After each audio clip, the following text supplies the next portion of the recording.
Well, hello, everyone. My name is Ann Corso. I'm the new executive director here at the Michener Art Museum. And I am thrilled to welcome you to our Art After Dark program. So while I'm welcoming you to the Michener and we're enjoying the program on this finally beautiful spring night, we're also reflecting on our 35th anniversary of being a museum. And so in doing so, we want to acknowledge all of our history, acknowledge the history of this building as a former prison, and more importantly, acknowledge the history of the land that we now occupy. So I will take a moment to read our land acknowledgement. The Michener Art Museum sits on the ancestral and spiritual homeland of the Lenape people. Their unbroken relationship to this land has survived forced removal and diaspora, and as a center for creative expression in the Delaware Valley, we recognize their work as caretakers and creators as integral to the region. So we commit to learning from the Lenape culture and provide a space for current perspective in our work.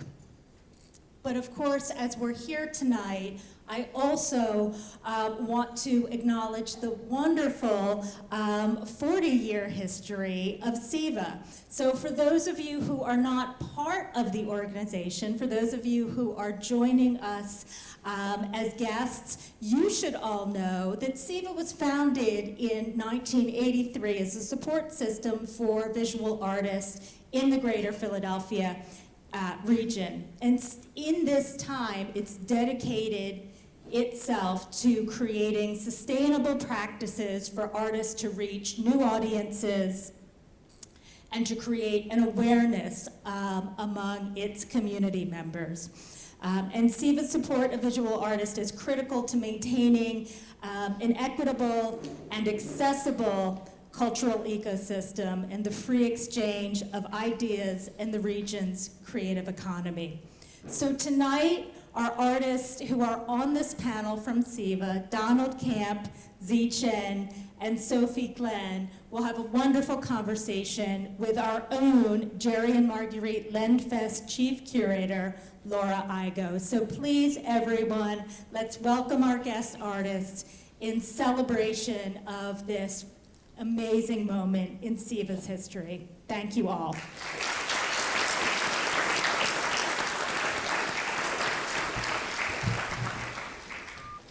Thank you, Anne, for that introduction. I'm just thrilled to be here today for this conversation. We're going to be discussing as a panel, we're going to start with a presentation by each of the artists on this stage about their own work, but discussing as a group the role of arts in society and how organizations like the Michener and CFEVA ensure public access to the arts. So it should be a rich conversation. I'm going to introduce our distinguished guests. I'm going to start with Donald Camp. Donald Camp is a resident of Philadelphia and professor emeritus at Ursinus College. He moved to Philadelphia in 1972, where he was a staff photographer for the Evening and Sunday Bulletin for nearly a decade. He is a recipient of fellowships from the Guggenheim Foundation, the National Endowment for the Arts, and the Pew Foundation. And he is noted for his continuing body of work, Dust-Shaped Hearts, a body of monoprints using light-sensitized cassine and dry earth pigments. His work is in the collections of the Philadelphia Museum of Art, the Delaware Art Museum, the Michener Art Museum, and the Pennsylvania Academy of the Fine Arts. And he currently serves on CFEVA's Board of Artistic Advisors. Next is Ziui Chen. She's an emerging visual artist working between painting and new media content. Her work was recently exhibited in the Temple Contemporary Gallery and collected by the Newark Museum of Art. Her paintings and augmented reality installations are expanding institutional and public space across the Philadelphia region, with her recent installation in the Philadelphia International Airport, of which the work in the show is a study for that work, is the first to combine painting and augmented reality in that space. In the summer of 2024, she will present an immersive experience at CFEVA that will explore the visual history of Asian diasporas, the particulars of which have impacted her and her family over multiple generations. And she is a current CFEVA Visual Artist Fellow. And then finally, Sophie Glenn is a metal worker and furniture maker currently based in Reading, Pennsylvania. She received her MFA in furniture design and woodworking from San Diego State University and a BFA in sculpture and drawing from SUNY Purchase College. She has exhibited her work across the country, including at the Metal Museum in Tennessee and at the Museum for Art and Wood in Philadelphia. She's held academic appointments at Tennessee Technological University and Mississippi State University, and she's currently teaching at Kutztown University, and she's taught workshops across the country as well. And she is also a current CFEVA Visual Artist Fellow. So how this evening's program is going to go is each artist is going to present briefly about their work. Then we're going to have some conversation amongst ourselves as a panel, and then we will open it up to the floor for questions from the audience. You will see that some images will be shown on the screen over here, so some of you might want to position your chairs maybe a little differently, at least while each artist is talking about their work. So take it away, Donald. Thank you very much. I think we artists are storytellers. We tell stories that are universal, stories that need to be heard and shared. We tell stories to delight and destroy, to comfort and to laugh. Stories break cultures and traditions, and I believe that artists create and share stories to connect us in our common humanity. So I share that because I'm an advisor, and so I've been asked to speak as an advisor and as an artist. About 30 years ago, I was asked to be an advisor for the organization known as CAN, C-A-N, Creative Artists Network. And after 30 years plus, I'm still an advisor for that organization now known as CFEVA, or the Center for for Emerging Visual Artists. And I served with 19 other visual artists, 19 other advisors. And some, not all of us, meet annually to review, to select the new fellows. We select the young, and many times not so young, artists that we think has a story worth telling, and who wants help sharing their stories a little better. As a visual artist myself, I can tell you that we struggle to identify the subject or the content of our stories. We struggle to understand how to use our materials, or what is known as form, to create a visual conversation. We sweat trying to get up our nerves enough to share our stories with someone who might not understand or might not want to understand. And CFEVA helps artists to tell the stories that we advisors conclude need to be heard. Every advisor brings a very different story. And I, for example, bring a story that might have been responsible for producing a body of work known as Dust-Shaped Hearts. And the story that possibly inspired that story of Dust-Shaped Hearts began with a story that happened in 1955. It's a story that I think is the most important story in America. And it's the most important story of the 20th century. And that story began with the publication of the story of Emmett Till. He was 1 year and 3 days younger than me. And that story changed my life and the lives of probably hundreds of thousands of others. I tried to still tell that story visually in 1990 by creating a work titled Emmett Till America, 1955. It's a work that's now in permanent collection of the Delaware Art Museum. The content of that work is factual, Emmett Till, but the form is metaphorical. The headshot and the flag are images that were appropriated from newspapers. The headshots and the flag are printed on mirrors, so that the reflection of the work in the mirror makes the work three-dimensional, real-time, and personal. The newspaper images of the head and the flag printed in the mirror is a veil of stock time. The surface was stressed by coating the glass with liquid acrylic and placing it in the sun. The heat from the reflected sun rays caused the surface to bubble and crack. The mirror itself cracked in the process. So that the process itself is physical and metaphorical. Now I ask, was the story of Emmett Till the reason that I began using earth and milk as my form to tell my story? Or did I just simply want to find a way to tell the story of my brothers? Brother who taught me to dance, Mr. Ira Camp Jr.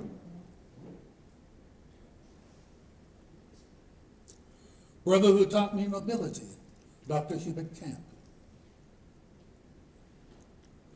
Brother who taught me to see, Mr. Herbert Camp. Brother who taught me to ride a bicycle, Mr. James Camp. Brother who taught me to sing, Dr. William Camp. In 1995, an art critic writing about the exhibition of 3 recipients of the Guggenheim Foundation Fellowship wrote glowing reports of the 2 other photographers. Of me, he wrote, also included were Don Camp's prints of his brothers who did things, unquote. However, a few years later, that same critic wrote, Don Camp certainly knows how to get your attention. The statement he composed to accompany his contribution to a group photo show reads as part. In civilized Western countries, newspapers have become the morning and evening prayers, chanted silently each day. Newspapers in reality have replaced all the holy books. Camp's portraits of African American men are the closest to pure documentation. They are printed in earth tones and a painterly style that Camp intends should be read as metaphors. Direct and uncomplicated, Camp's prints so dominate this show that they're the only ones you want to look at. Now, I wanted to share that story because living with those 2 reviews, I learned that sometimes it takes time to understand. So over the years, I've come to believe that art is the conversation of cultures. Museums can be the space for the conservation of our conversations. So, Felicity Roosevelt Ben-Ali, the lady we knew simply as BB, thank you for asking me many years ago to be an advisor. Thank you for honoring me with this opportunity to share the stories of many emerging artists and with sharing your story. Thank you, BB.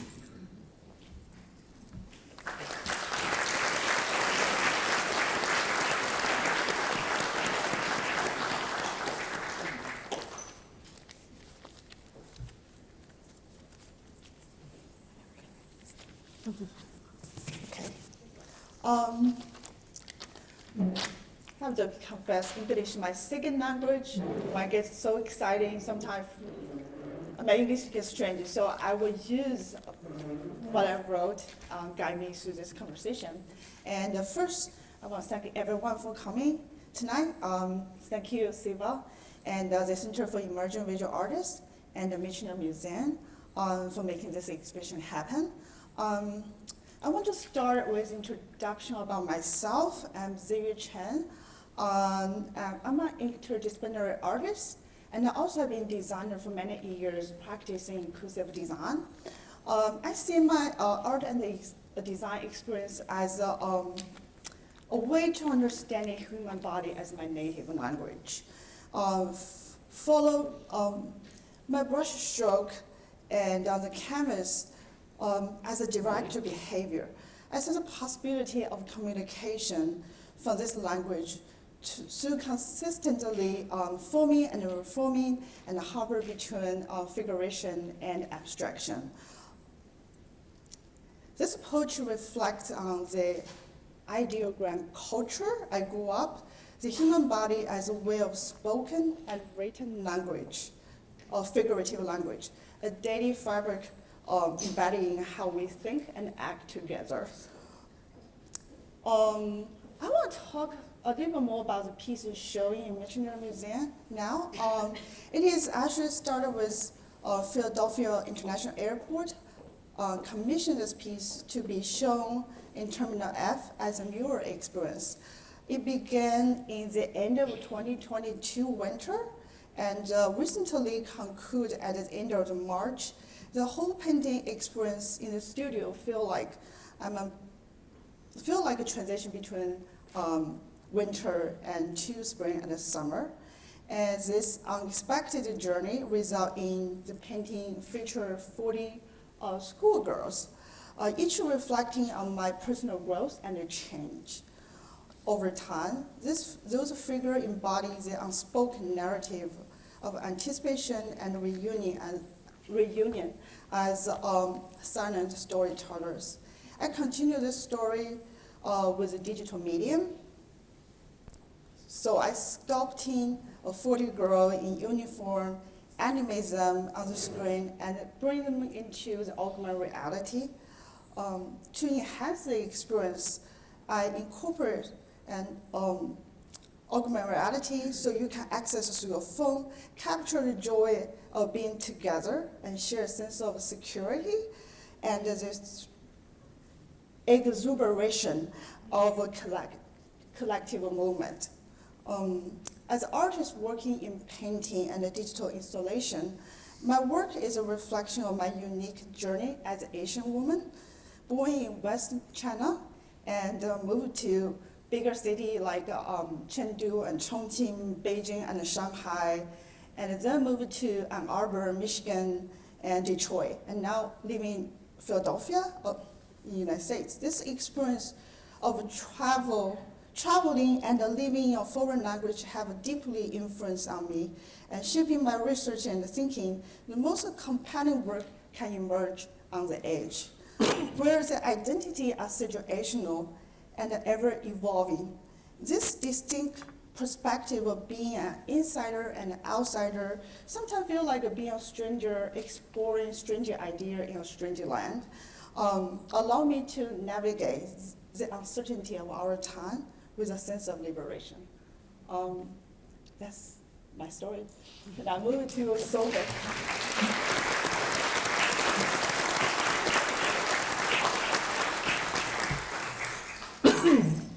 Yeah, hi.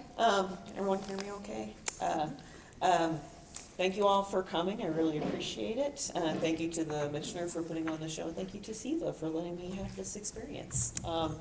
As Laura said, I am a furniture maker and metal worker, and I essentially make steel pieces that look like wood pieces, in short. How I got to that point is kind of a personal journey. I started out my art making career in college at SUNY Purchase College in upstate New York. And I came to the sculpture program really falling in love with welding and sheet metal fabrication. But then I took a furniture class with Vivian Beer, who is a renowned furniture maker in her own right, and also a metal worker, makes steel furniture. And I fell in love with making furniture at that point too. So since then I've been trying to figure out ways I could combine those two things that I love together. It took a while to get to this point specifically.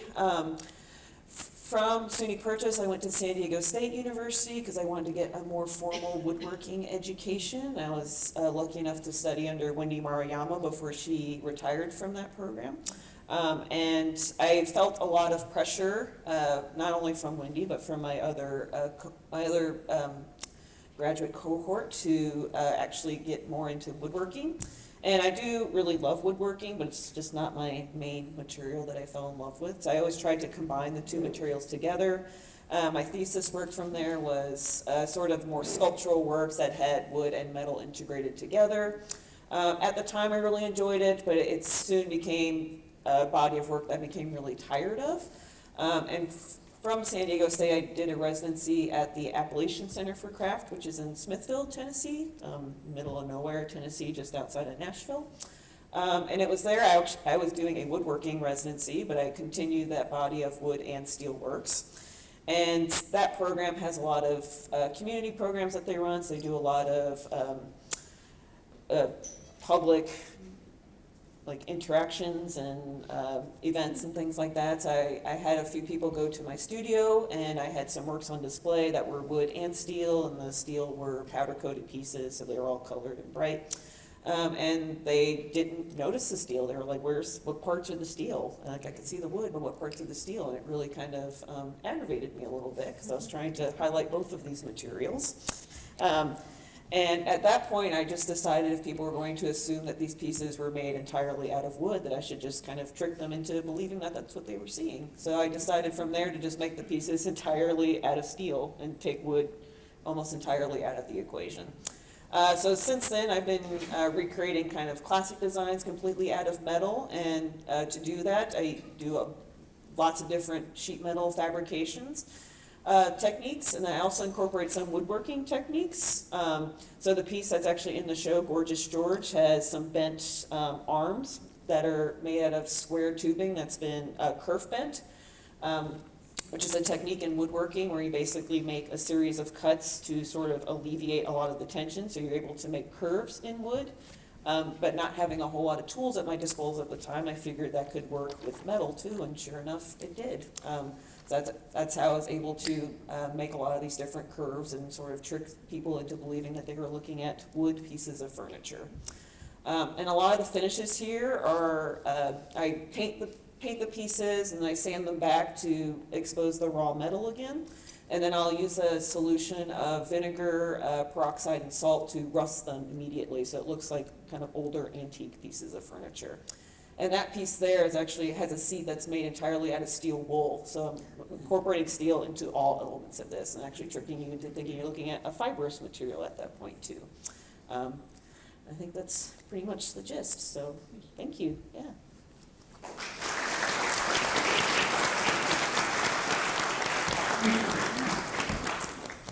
Thank you all so much for those presentations. I always enjoy hearing artists talk about their own work, and especially some of these pieces I hadn't seen before either, so thank you. It was wonderful.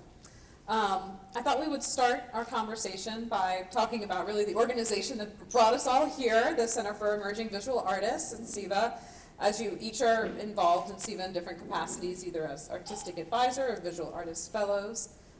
Can you talk about what impact CFEVA has had on your work and career so far? Starting with. Why don't we start with Don? Because Don, you've had the longest experience with CFEVA. Yeah, but all my experience has been with an advisor. Yeah. But I can also tell you that, when you're an advisor with people like Ray Metzger, and you're consulting, you're working with each other, and you're trying to find out what's best, you're learning a tremendous amount from the other advisors as well.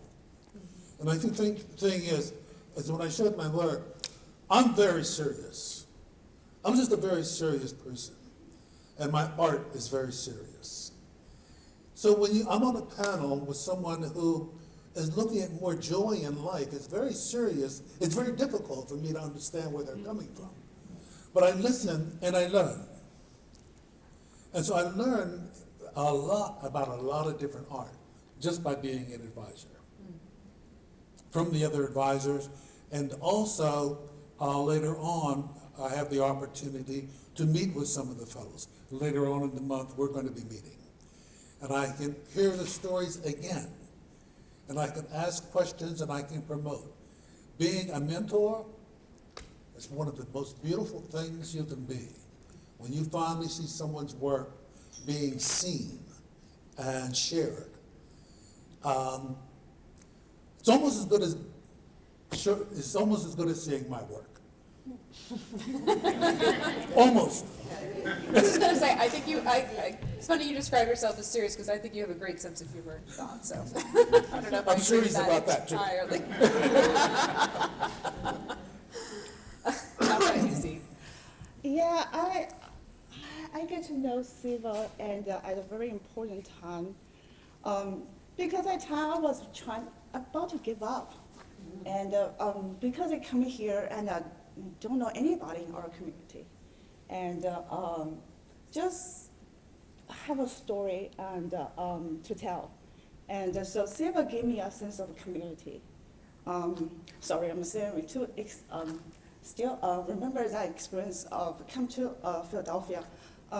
So it was a great experience, and meet so many great artists. I remember they took us to a trip to different places, which I never thought about. I could have an art career in China. Sorry, just Sophie.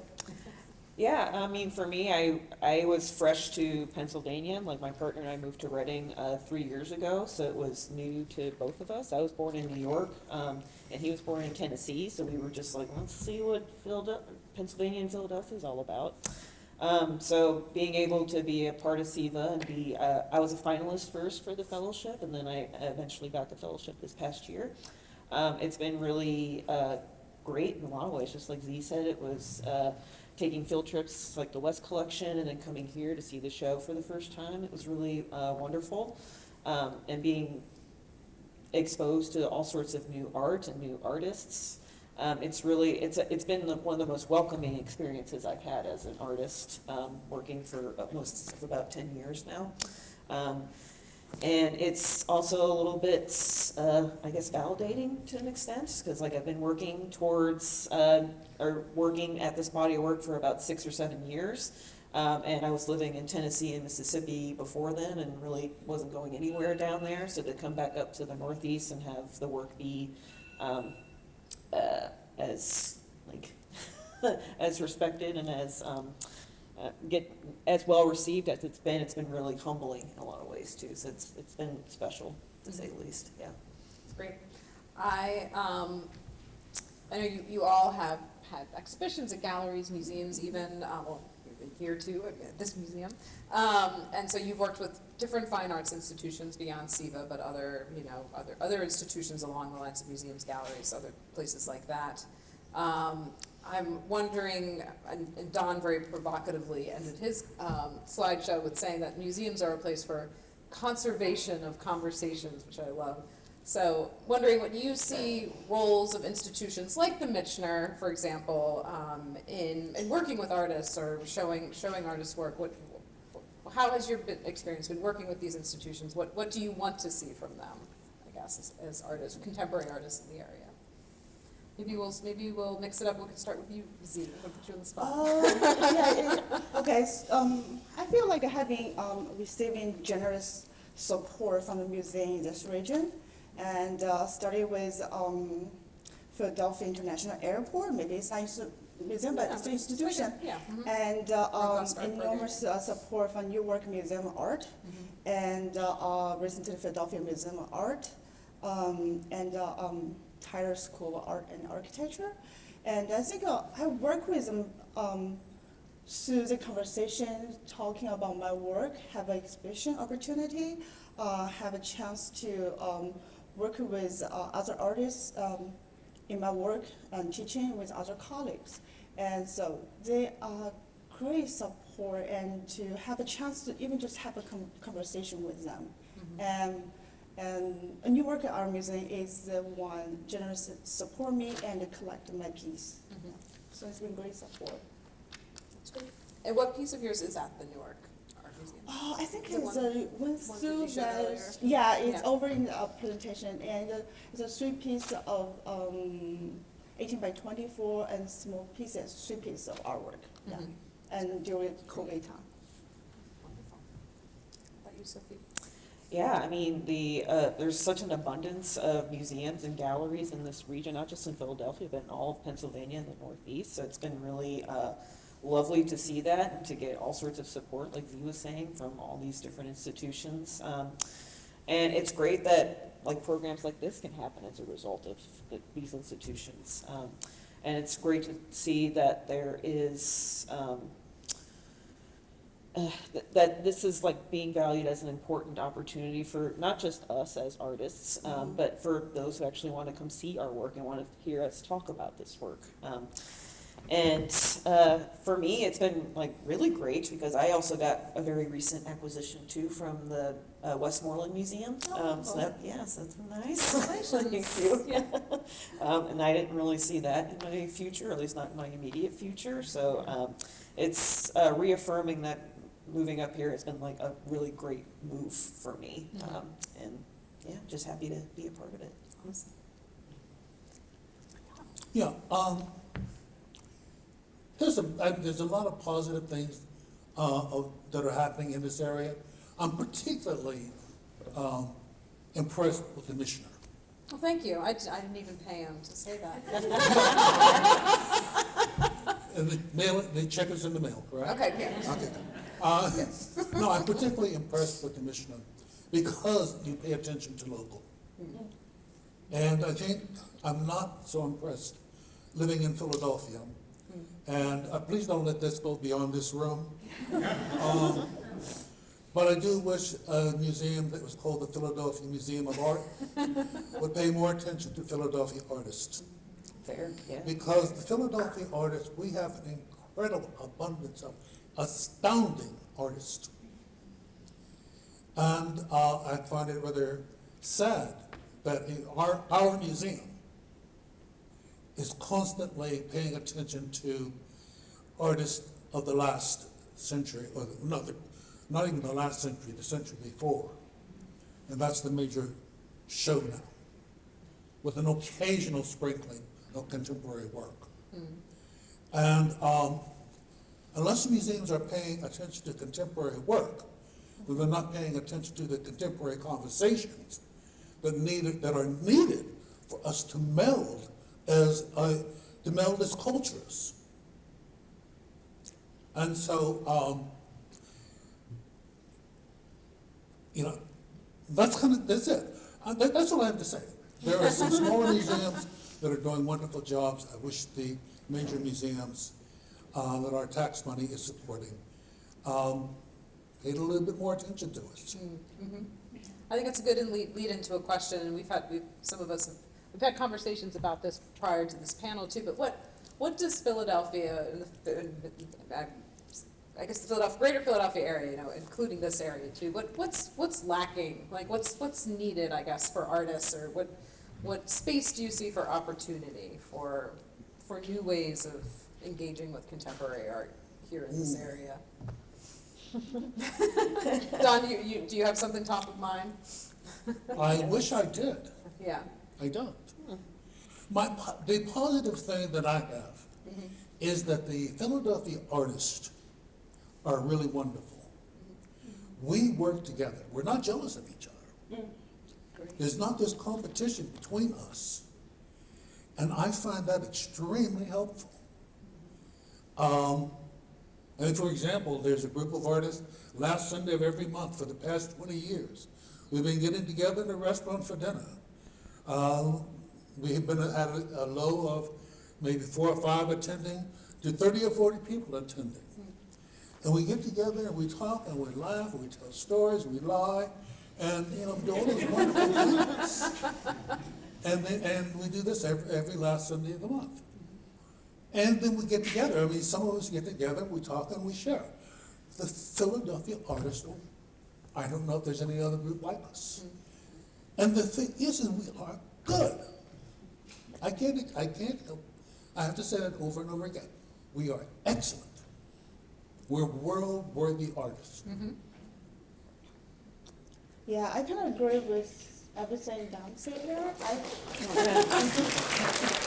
That does deserve a plus. I saw a great sense of community and artists supporting each other. And I see enormous great talent in this region. And I also see the institution, we have our college institution, museum here.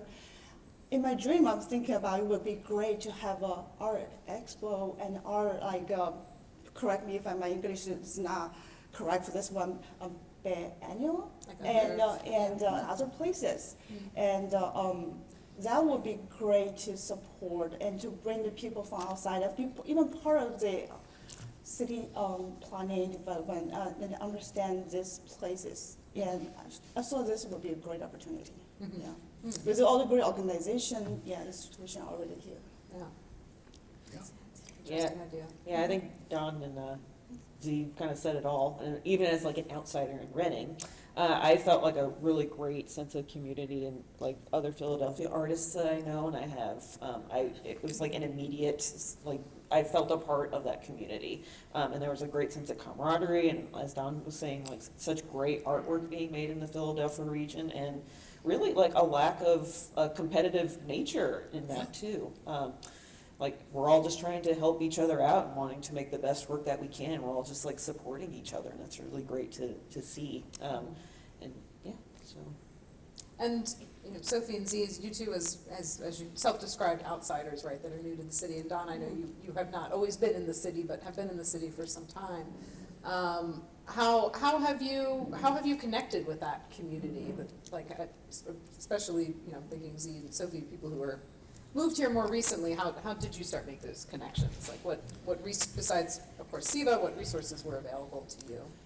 Well, for me, I had a lot of friends in Philadelphia already, so it just kind of made sense for my partner and I to move up to that region. And again, my family was in New York, it still is in New York, so it just kind of all made sense. And I forgot what the question was. Like how do you make friends? I feel like that's my question. What's more complicated? Well, and with that too, there's such a great history of furniture making in the Philadelphia region. So it just that made sense too. And even like if you go out towards Pittsburgh, like that's metal capital of the world, steel capital of the world. So I was just like, I think like all roads are leading to Pennsylvania, if not just Philly specifically. And yeah, I wish I could be a little closer to Philly, if anything, but I mean, Reading is just fine for now, so. Yeah. I mean, Philadelphia always kept me busy, and there's so many great things to do, and there's so many great art shows to be part of, and I just feel like it has been keeping me busy, and talk about making friends. You just show up in the show and you saw the quality of the work. And that's how I feel like I'm immersed myself to be part of the community. Just being busy. Yeah.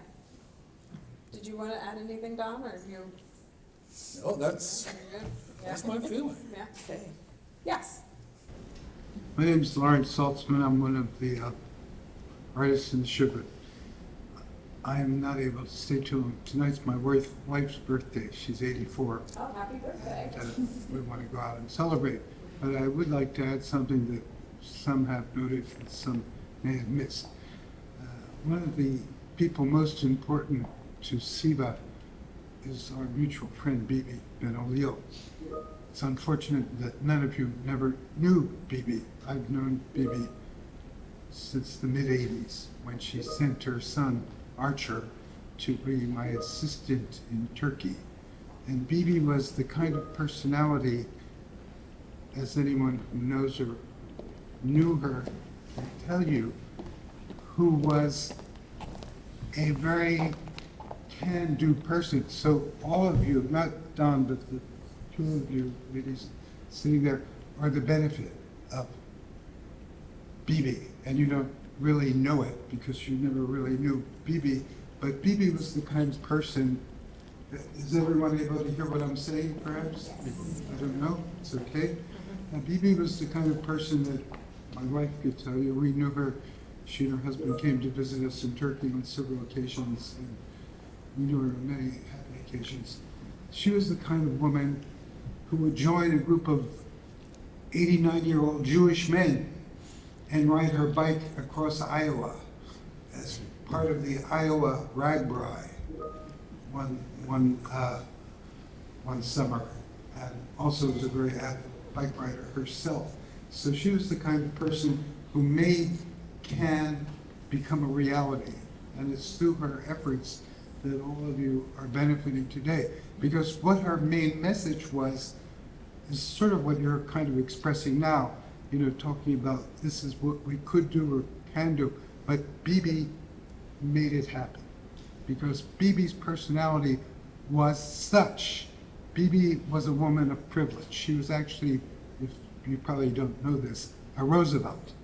She was a descendant of Teddy Roosevelt. In fact, if you look at her relatives, you could see that they look like Teddy Roosevelt. Her mother, there she is. Her mother was a farmer out, I'm blanking on the name, but you know, out here in Pennsylvania. Her mother raised sheep. And Bibi was the kind of person who would make everything happen, and there was no one who could say no to Bibi. That was what really inspired her, and what always impressed me is that when someone dies, and when you go to their funeral and there are 500 people lining up, can you imagine 500 people? It was out, I believe it was in Bryn Mawr, right outside of Philadelphia. So there were 500 people to say farewell to her. So there was no one ever like Bibi. Bibi was not quite alone in establishing Creative Artists Network, or CAN as we used to call it. There were others as well, but I think I said it enough. But I think you should all know about Bibi at some point in time. So that's all I had to say for this evening. It's my wife's birthday. I have to take her out, otherwise she'll be upset. Thank you, Laura.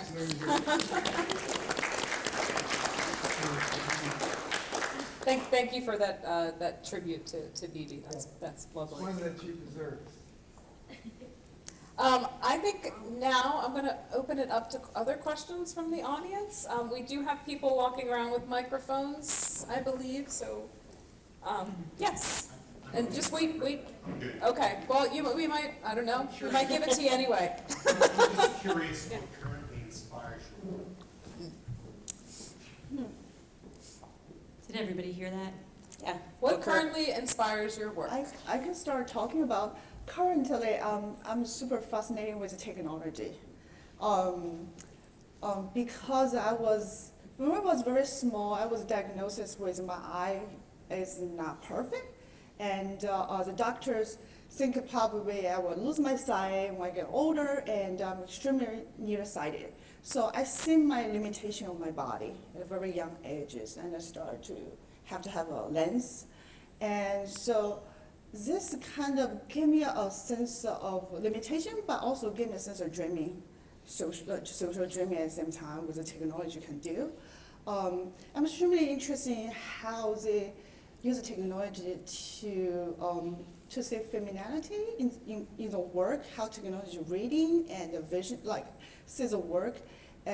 So yeah, just interested in artificial intelligence and all the digital tool, and to help me to figure out a new way of storytelling through technology. I do want to note that for Z's work in the show, which is the first piece you see when you go in, we did recently install, there's a QR code that if you scan it with your phone, it will lead to the augmented reality of the piece that kind of you saw a little bit on the screen at the airport installation. So you can see that technology and art blending in the gallery too, and her work. And maybe asking how close, how intimate I can be with the technology. And can I just track my movement, my behavior, and my everyday with the sensor and all kinds of the possibility out there. Yeah, I mean, furniture inspires my work, obviously. But more than that, it's I am interested in furniture making as a craft practice, and what that has looked like traditionally and what it's starting to look like now, and how that intersects with sculpture ultimately too, because ultimately I make sculptures of furniture essentially. And I also like to make fun of the idea of fine furniture, because I think at times it can take itself a little too seriously. So I tend to there's George Costanza on my chair in there, and that's a very direct reference to Regency style furniture, which that chair is a part of. And typically there either be like a painted portrait or sometimes a painted nude woman on the back of a chair, which is like to me, it's a very silly concept for the back of a chair. So I was like, well, if I have to look at pieces of furniture for the male gaze, I want to make a piece of furniture for the female gaze. So, and contemporizing it with George Costanza seemed very appropriate, and bringing in some pop culture references seemed like a fun idea for me. It's the one where he's like posing in his underwear. Yes, And it's a very classic scene. Yeah. Everyone will have to go see after. If they Yeah. haven't seen it. And it's funny how many people I've taken through the show and they don't notice it right away, and then like when I point out, they're just like, "What? It's George Costanza." Yeah. It's great. Yeah.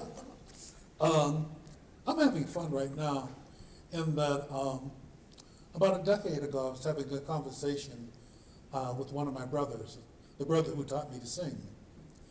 And he was a phenomenal pianist. And in our conversation, he said, I wish I had learned what our mother tried to tell me early in my career. I wish I had learned to play soft passages of music. I never did, and now I can't do it. And I thought my work, the dust-shaped hearts, was meant to scream. And I, too, did not know how to make a soft image, a beautiful image. And so a few years ago, I was in France, and I didn't drive, so my wife and we were going between relatives, and I had my iPhone with me, and I would just shoot out the side window. And when I got back, I looked at the image on the big monitor, and they were absolutely beautiful. And it was this earth and sky.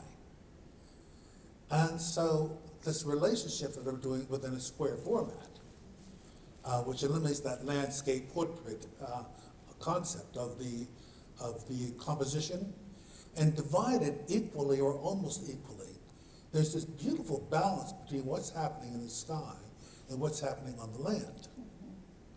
And so I've been playing with that idea of foreground, middle ground, and the middle ground sometimes changing to become foreground. In a way, you can do this if you're working with that horizontal, the horizontal line. It does beautiful things. And so I'm playing with that kind of a composition right now, but in the sense of being soft. Have you ever had a hard time conveying the dire necessity of a harsh truth? Have you ever had a hard time conveying the necessity of having to express a harsh truth rather than a pretty lie? It's an interesting question. No, I have not. When it's time to be harsh, it's time to be. When it's time to scream, it's time to scream. Not everybody has the courage to do that.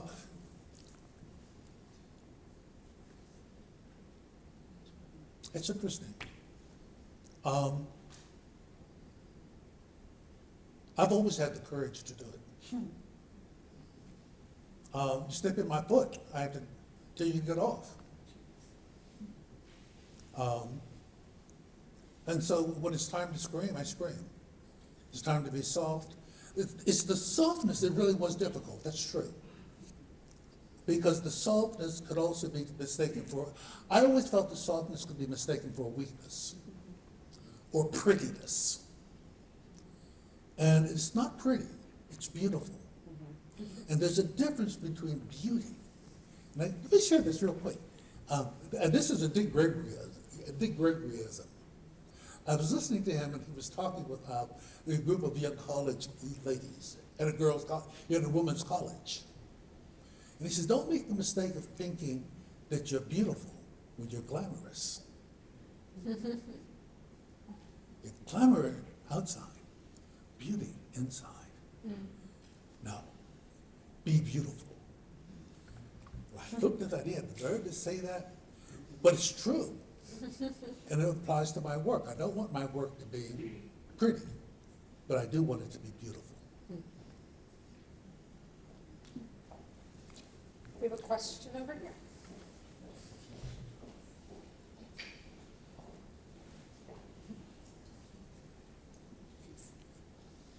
So I just want to say I love the George Costanza on the furniture. That is absolutely brilliant. And with that said, I wanted to know if you have any other tongue-in-cheek things that you've added elsewhere, or different icons that are not really on furniture, but they're suggestive of what could be on furniture. Well, I haven't done anything else with imagery really, but I do like to play around with the titles of a lot of my works.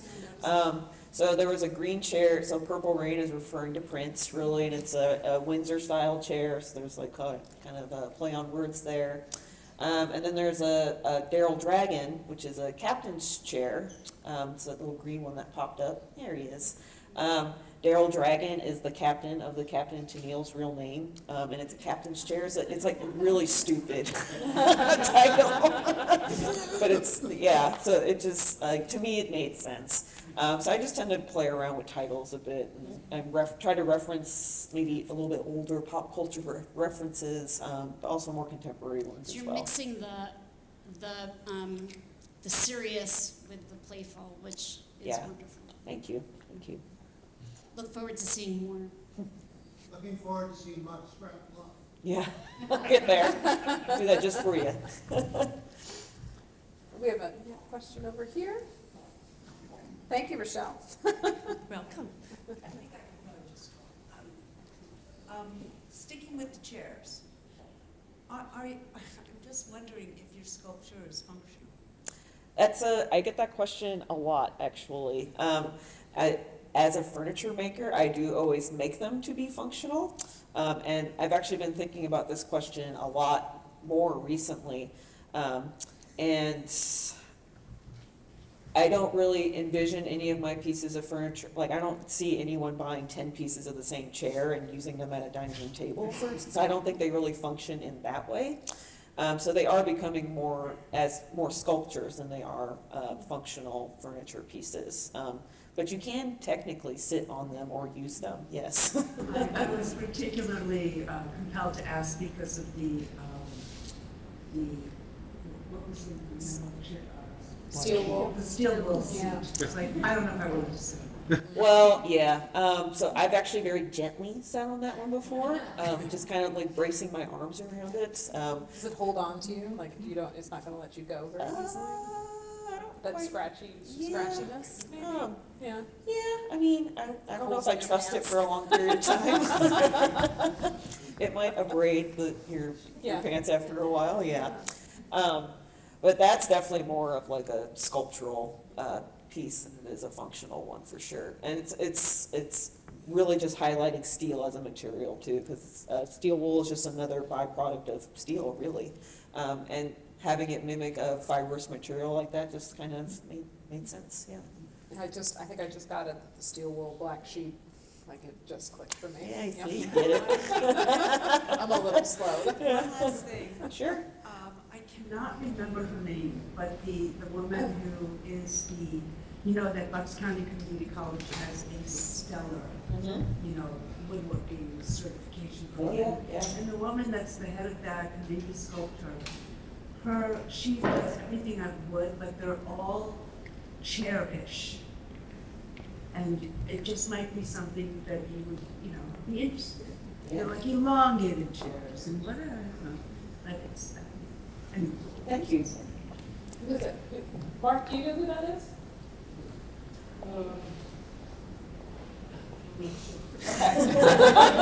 Try. Okay. Yes. No. Anyway. We'll figure it out. I'm curious now. Janine Wang? Converse amongst yourselves. Okay. Was there a question over here? Right here? I have a question. I like what you said about the Philadelphia Museum of Art having Philadelphia artists there. I would love to see like a designated space in the museum just for Philadelphia artists. And you might not be able to answer this question, but what do you think it would take to create that? So the question is, what would it take to create a space dedicated for Philadelphia artists at the Philadelphia Museum of Art? Someone who, Someone who wants to do it, right, at the Philadelphia Someone with a Museum lot of of money, Art? probably. I, $1 donation. maybe, yeah, that might do it. But I think, I remember when they opened their new wing, like the new, and so they had, historic American art on one side, but then on the other side, they opened that wing with a show called New Grit, and it was contemporary Philadelphia artists.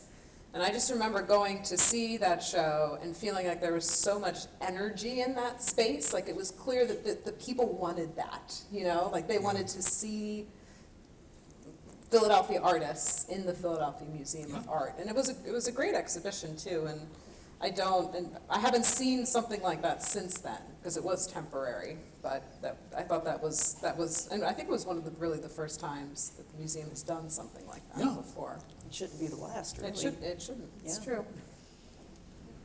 I was just gonna say, in 1989, PMA did a juried, In 1989, I think it was, they did a juried show of Philadelphia artists, and lots of great artists. Some in this show were in it. I'd love it if museums did that more often. The Woodmere has they have a juried show that I think is open now, or if not, is not about to open. The Woodmere is another institution that I think focuses very strongly on Philadelphia artists as well. So there are at least other institutions in the area that are doing it. Yeah. But it's an interesting idea. Yes. Did you find somebody else? Okay. I have a hard question, so artists, please forgive me for asking this, but how do you want history to remember you? We're here reflecting on the history of CFEVA and the history of Michener. How do you want history to remember you? I think about that all the time. I want people to remember dust-shaped hearts. I think that's the body of work that I've created that communicates best who I am and what was important to me, what is important to me. But mostly I want to remember, there was a poet, Robert Hayden, who, when he died, people went around the neighborhood to report. Reporters trying to find out his life. And the garage mechanic said, "You mean he was famous? I thought he was just a really nice guy." And ever since I read that, I thought, that's a good way to be remembered. I want to be remembered as a good person.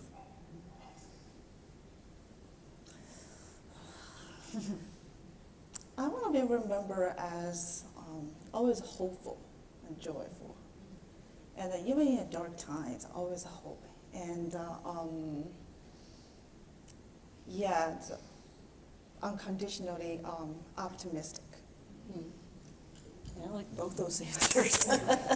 I guess for me, as a woman in both woodworking and metalworking, which have been predominantly male-dominated fields, I would like to be remembered as someone who inspired other women makers to make this kind of work. Maybe not exactly my work, but to just not be afraid to try new things and not be bogged down by gender norms or whatever you want to call them. Yeah. Thank you. I think we have time for one more question, and then Donald has promised me he's going to do a magic trick. And I'm not kidding. I think there's one, we got one over here.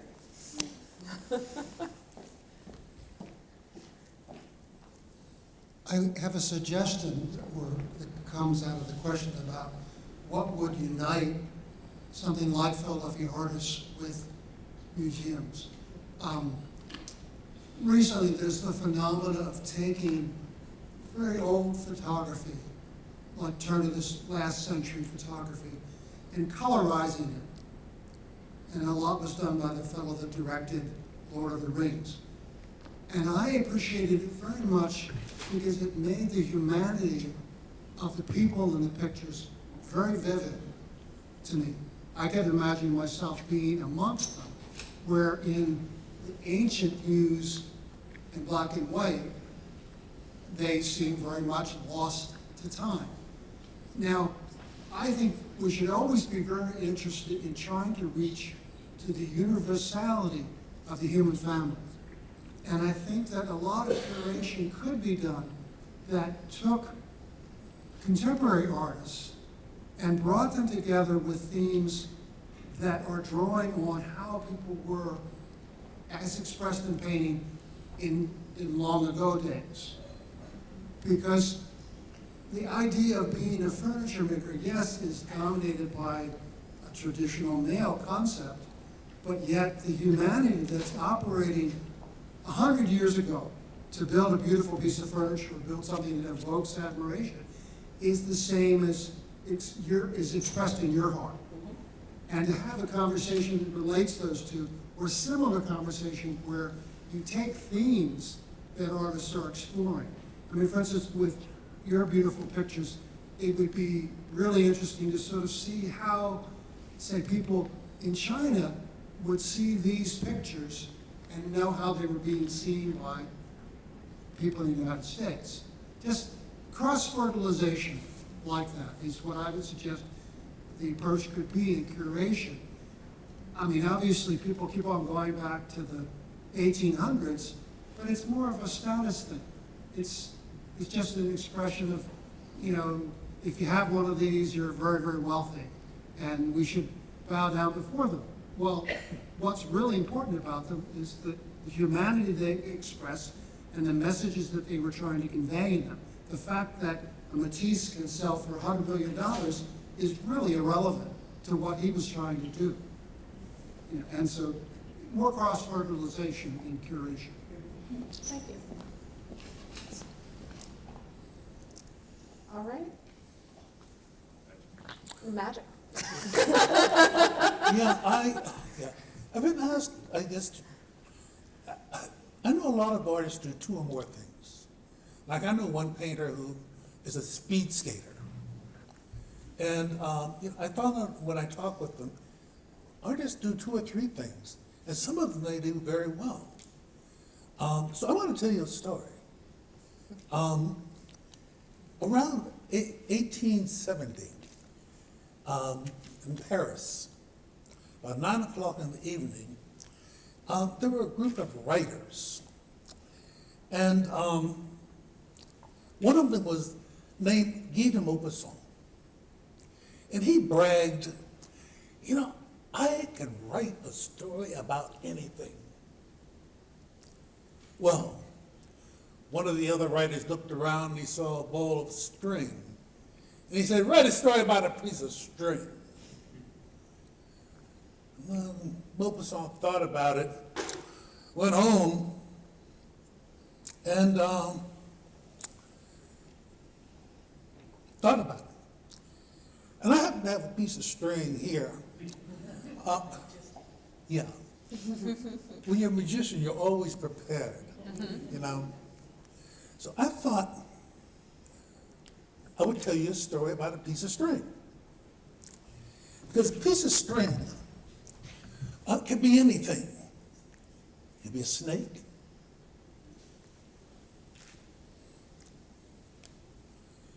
It can be a worm.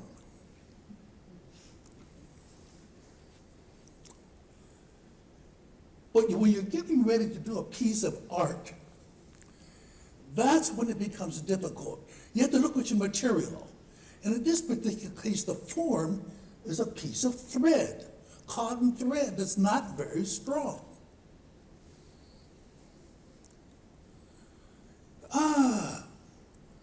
What is the story going to be? What's the content? Well, sometimes, even after you do the piece, you have to show it to a friend. And that friend can like it or not like it. So what do? Well, you take it to someone else.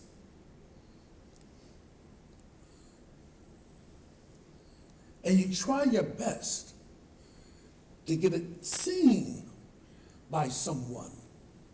Maybe a museum, maybe a gallery. Maybe sometimes you just kind of have to do it yourself.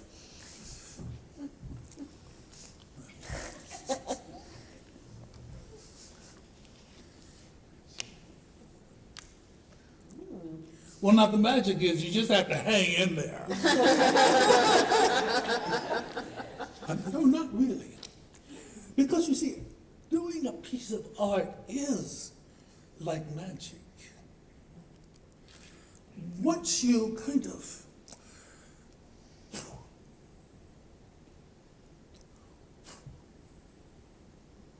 think about it and get everything all together,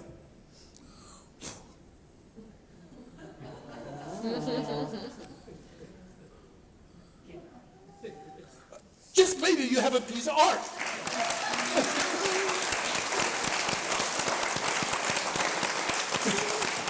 Very nice. Thanks. Bravo. Can I take it for your pocket or something? Well, thank you very much, Don, Z, Sophie. I thank you for your words and your thoughts and your magic as well. I will be open for a little. Are we open till 9? My gosh, so late.